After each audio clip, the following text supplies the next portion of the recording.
Hello, folks, and welcome to Kudlow. I'm Larry Kudlow. So there's a lot of talk recently about the potential demise of King Dollar. That's, by the way, a phrase that I conjured up back in 1990, a little over 30 years ago, and it actually stuck. What I meant by that phrase is twofold. First, it's incumbent on the U.S. government, no matter who's in power, to maintain the reserve currency status of the dollar.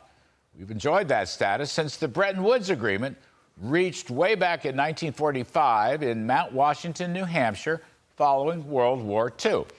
The arrangement was crafted by John Maynard Keynes, who, through the force of his personality and brilliance, got a consensus agreement to peg the dollar to gold at an exchange rate of $35 an ounce. The rest of the world's currencies were then expected to peg their exchange rates to the dollar.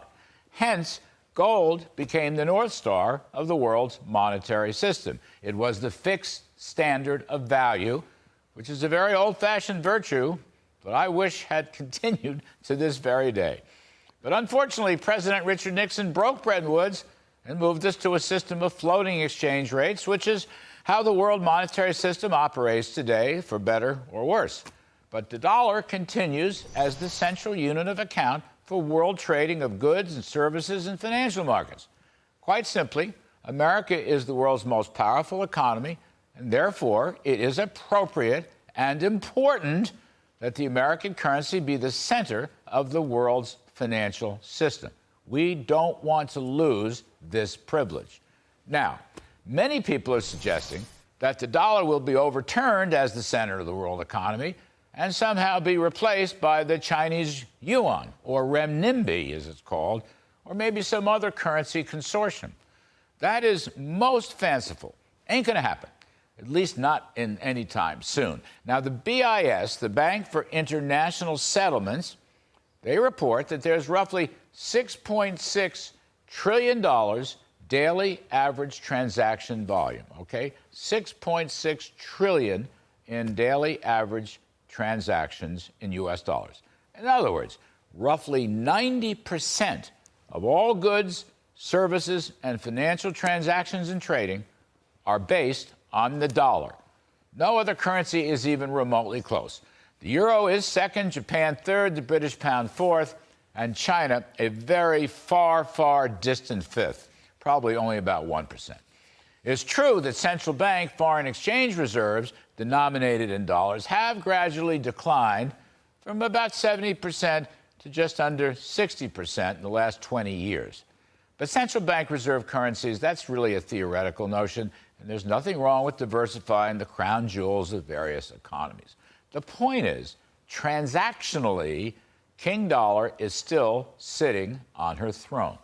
The Chinese yuan, or renminbi, is hardly used internationally, and they constantly manipulate their currency. The communist government still uses capital controls, which really prevents any reliable investment, and there are very few international investment funds or other intermediaries because the Communist Party of China doesn't want them. It's their state-run economy.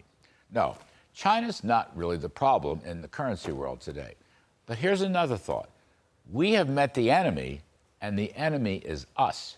So, if the U.S. government keeps overspending and overborrowing and over deficits and over debt and over money printing and overtaxing and overregulating, then King Dollar will keel over and fall off her throne with a loud-sounding thud. And unfortunately, that seems to be the direction we're going in.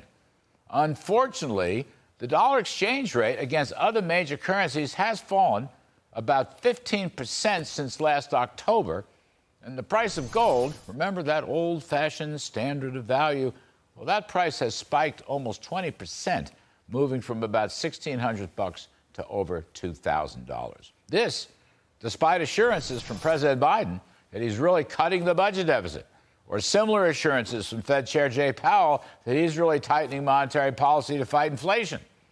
Well, part of the problem is both of them are speaking with forked tongue, and the markets don't believe them. Another part of the problem is there's just no confidence in Biden economic policies.